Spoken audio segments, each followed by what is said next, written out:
안녕하세요. 캐나다 조기유학 전문 채널 TBC 유학원입니다. 이번 영상에서는 저희가 그 많은 시간 동안 유학 상담을 해오면서 부모님과 학생분들이 가장 많이 여쭤봤던 질문들을 정리해 봤어요. 조기 유학을 준비하시는 분이라면 꼭 시청하셔야 할 영상이니 놓치지 마세요. 첫 번째, 준비를 언제부터 시작해야 하나요? 조기 유학을 갈 건데 언제부터 준비해야 하는지 가장 많이 여쭤보십니다. 캐나다는 9월이 1학기고요. 1월이 2학기인데 때로는 2월에 개학하는 학교도 있긴 합니다만 통상적으로는 1월입니다. 9월 학기를 준비하려면 보통 같은 해 1월 정도에 준비를 합니다. 최소 9개월 전이죠. 그보다 더 빨라도 좋고요. 보통 캐나다 학교들 중에서 유학생들에게 인기가 많은 학교들은 마감이 아주 빨라요. 대부분의 캐나다 학교들은 국적 비율을 제한하기 때문에 유학생들의 지원자 숫자가 학교에서 지정한 비율까지 차게 되면 다음 학기에 지원을 하셔야 됩니다. 늦게 지원을 해서 가고자 하는 학교들이 마감을 해버리면 남아있는 학교 중에서 선택해야 하기 때문에 좋은 지역에 있는 좋은 학교로 지원을 하시려면 최대한 빨리 서둘러 지원해 주시는 게 좋겠습니다. 두 번째, 비용이 얼마나 들까요?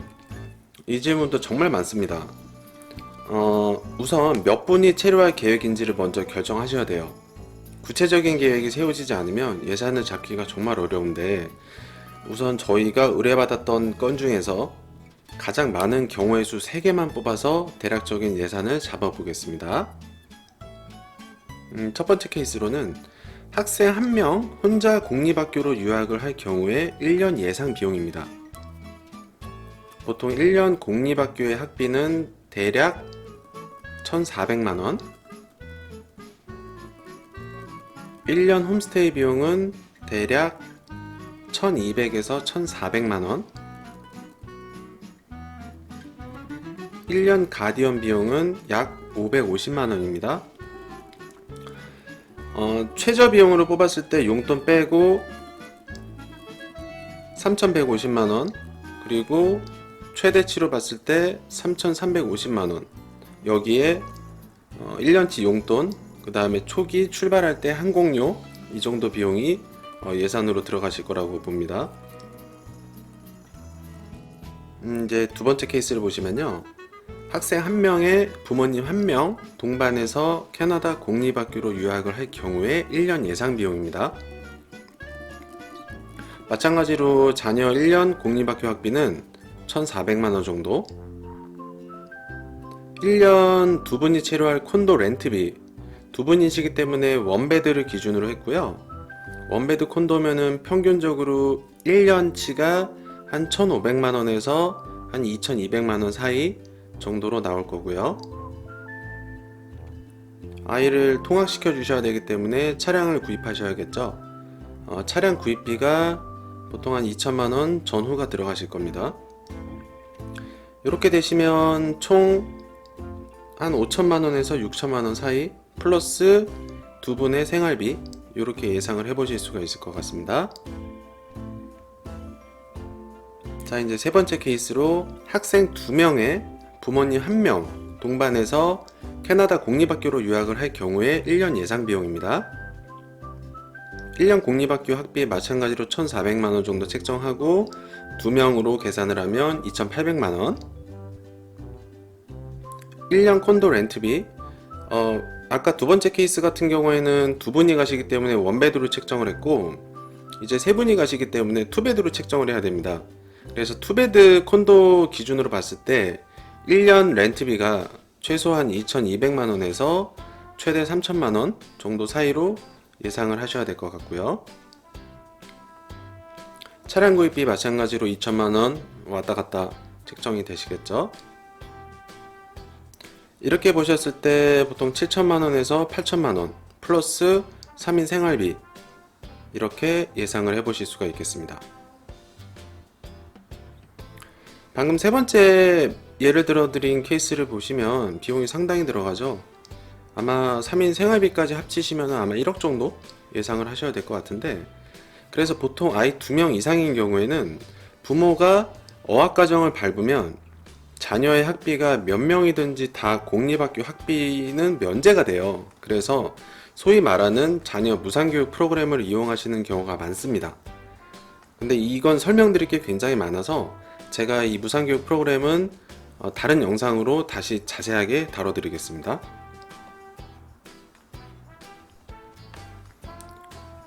지금 말씀드린 금액은 절대적인 건 아니고요. 그냥 어바웃이라고 생각해 주시고, 실제로 생활하는 분들의 지출 금액은 정말 천차만별이죠. 원하시는 뭐 차량이라던가 계약하시려는 집의 조건이나 치료하시는 분들의 식비 차이에 따라서 예상 비용이 제각각이기 때문에 위에 산출한 금액은 아주 일반적인 케이스로 그냥 예를 들어 드린 거라서 정확하게 금액을 더 디테일하게 뽑고 싶으시면 개인 상담을 토대로 어느 정도 구체적인 계획이 세워졌을 때 비용 안내를 받으시면 좋겠습니다. 그리고 저희가 상담할 때에 지금 위에 제가 언급해드린 이런 콘도들의 컨디션을 정말 많이 여쭤보시기 때문에 저희가 계약한 콘도 샘플을 하나 영상으로 보여드릴게요. 그걸 보시면 이 정도의 컨디션으로 이 금액대에서 이렇게 구해지는구나 라고 생각하실 수가 있을 거라서 아마 영상을 보시면 조금 더 이해하기가 편하실 것 같습니다. 지금 예로 보여드리는 콘도는 투베드 콘도입니다. 방 2개, 욕실 2개, 거실 1개의 구조이고요. 지금 보여지는 방은 작은 방과 발코니입니다. 방 안에는 붙박이장과 블라인드가 포함되어 있고 작은 방 문 앞에는 추가로 수납장이 있습니다. 거실 욕실이고요. 집마다 조금 다르긴 하지만 당연히 욕조가 있는 욕실도 있어요. 지금 예로 보여드리는 욕실은 조금 작네요. 지금 보이시는 세탁기와 건조기도 렌트비에 포함되어 있습니다. 여기는 안방입니다. 안방 안에는 수납장, 붙박이장, 욕실이 포함되어 있고요.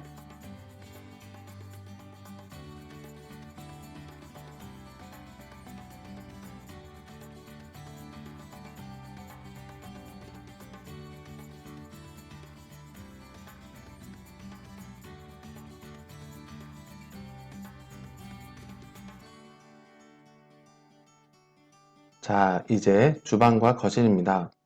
주방에는 화면으로 보시는 것처럼 기본적으로 인덕션,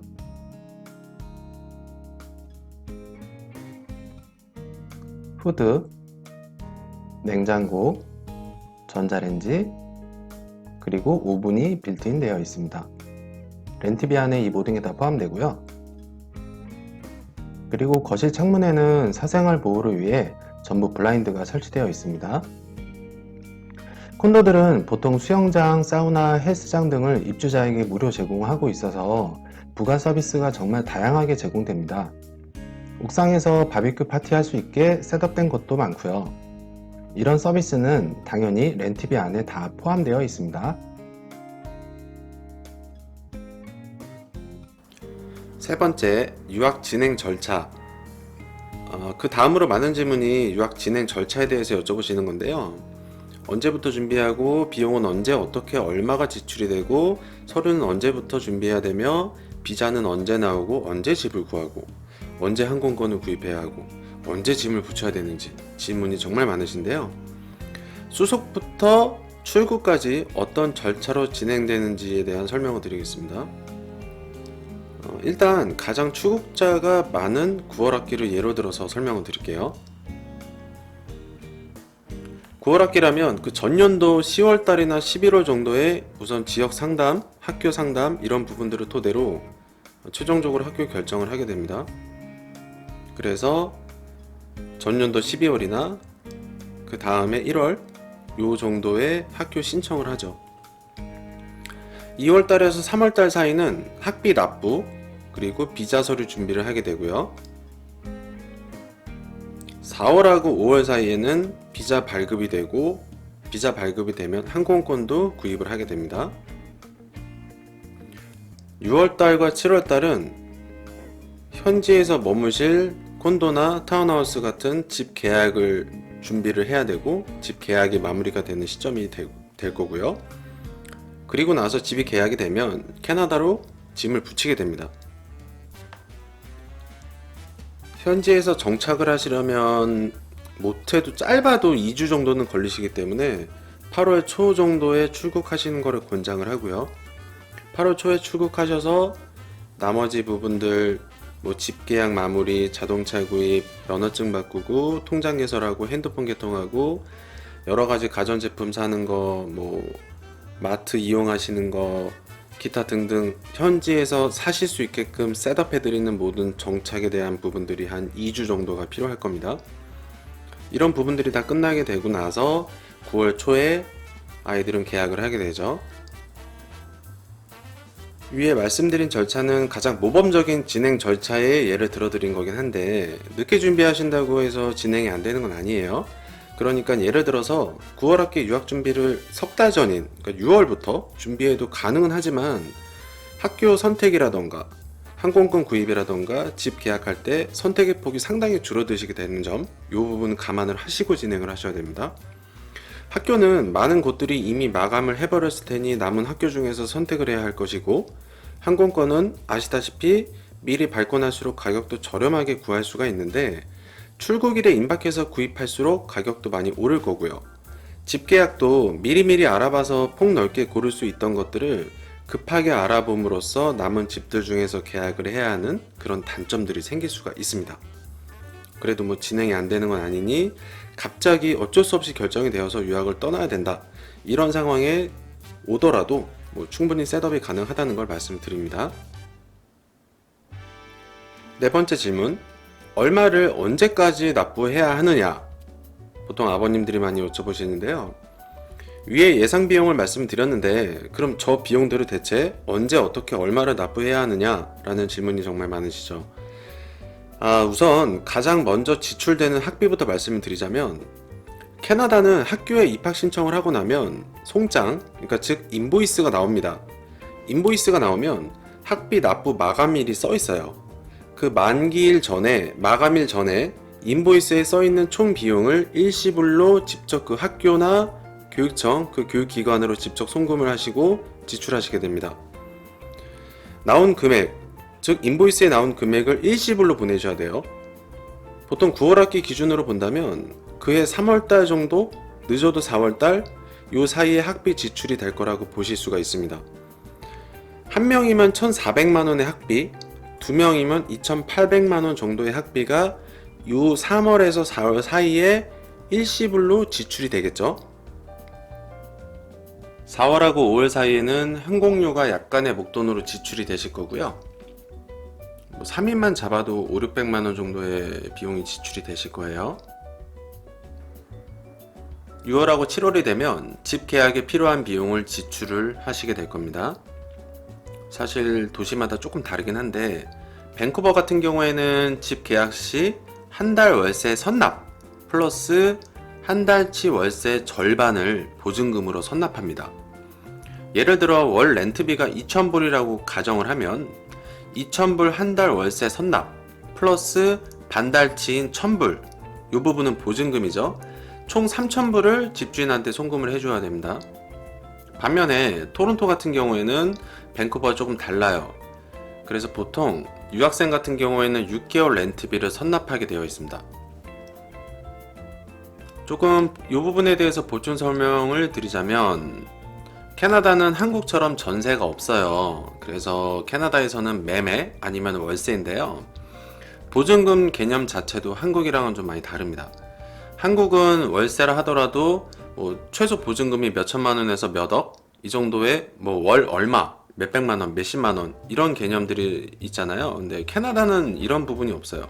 그냥 선납한 월세 자체가 보증금이 됩니다. 정리하자면 6월달에서 7월달 사이에 밴쿠버로 유학을 간다면 한 달치 월세 플러스 반달치가 지출이 되실 거고요. 토론토로 유학을 간다면 최소 6개월치 월세 정도가 지출된다라고 예상을 하시면 될 것 같습니다. 그 다음에 8월 초가 되면 이제 입국을 하시게 되겠죠. 입국을 하시고 나면 현지에서 지출되는 가장 큰 금액이 당연히 차량 구입 비용입니다. 차량 구입을 하실 때 할부나 리스로 구입을 하신다면 전체 차량 금액에서 보통 최소 한 30% 정도만 선납을 하셔도 되고요. 일시불로 구입을 원하신다면 예산에 맞는 차량 구입비가 8월달 입국하신 후에 바로 일시불로 지출이 되겠죠. 아무래도 보통 아버님들이 유학 비용을 준비를 해주시다 보니까 구체적으로 지출 계획을 좀 세우고 싶어 하시더라고요.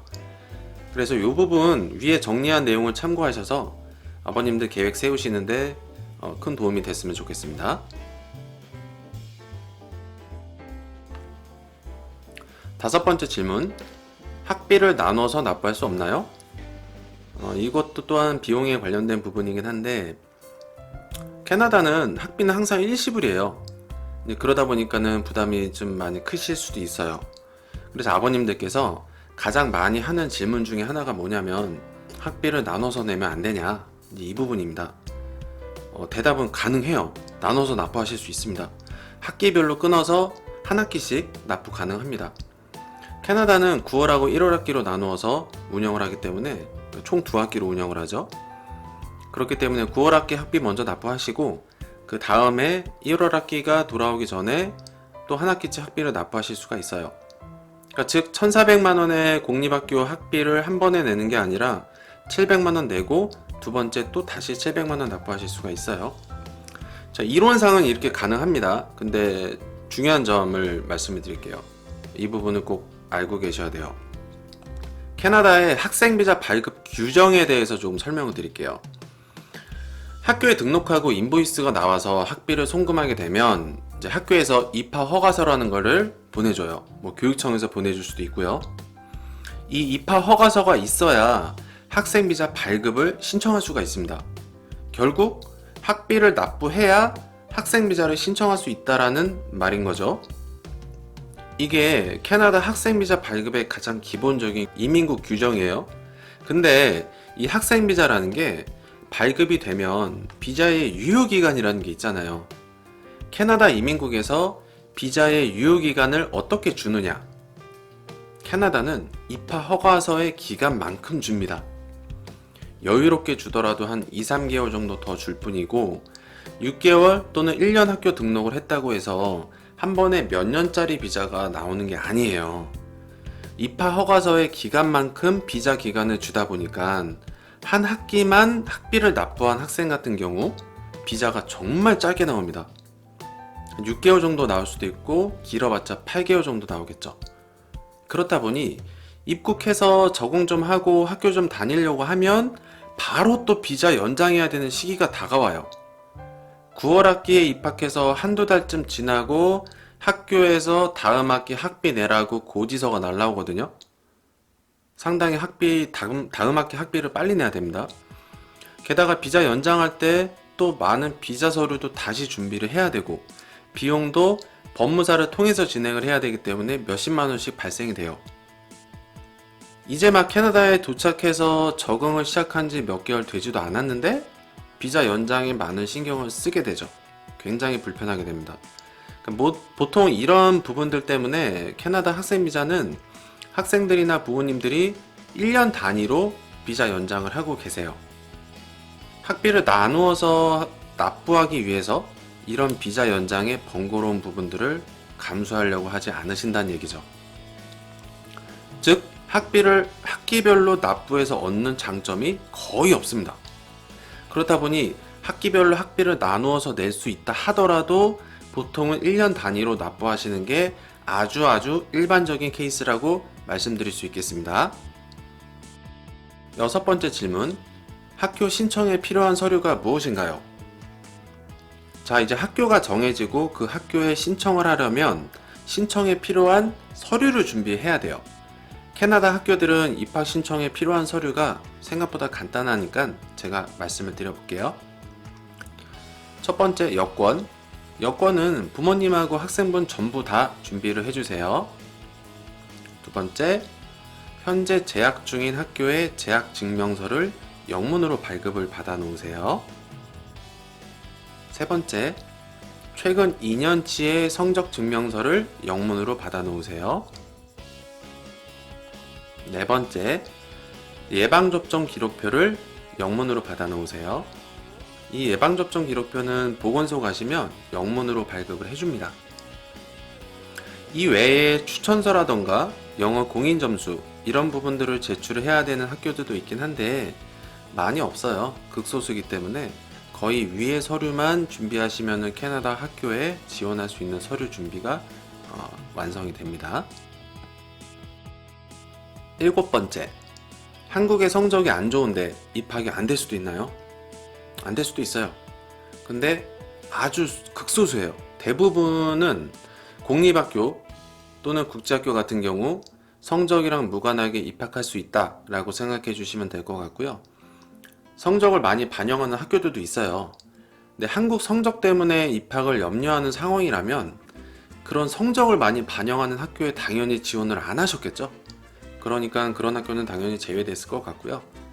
일반적으로 캐나다는 성적에 따른 구분 없이 누구나 동등하게 교육하는 게 원칙인 나라이기 때문에 성적 때문에 입학의 기회를 얻지 못하거나 학교에서 선생님께 차별 대우를 받거나 하는 일이 절대 생기지 않습니다.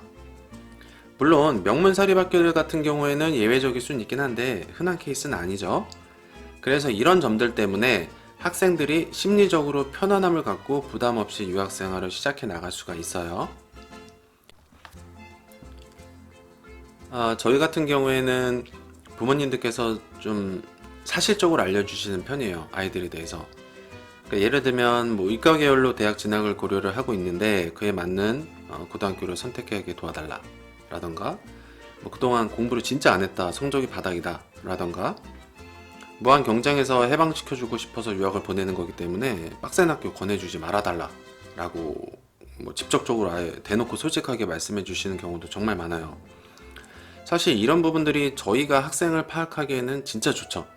나중에 뭐 학교 결정이나 진로에 대해서 더 정확하게 방향을 잡기도 좋고요. 상담할 때 솔직하게 말씀해 주시면 정말 좋습니다. 뭐 그 어떤 것도 좋아요.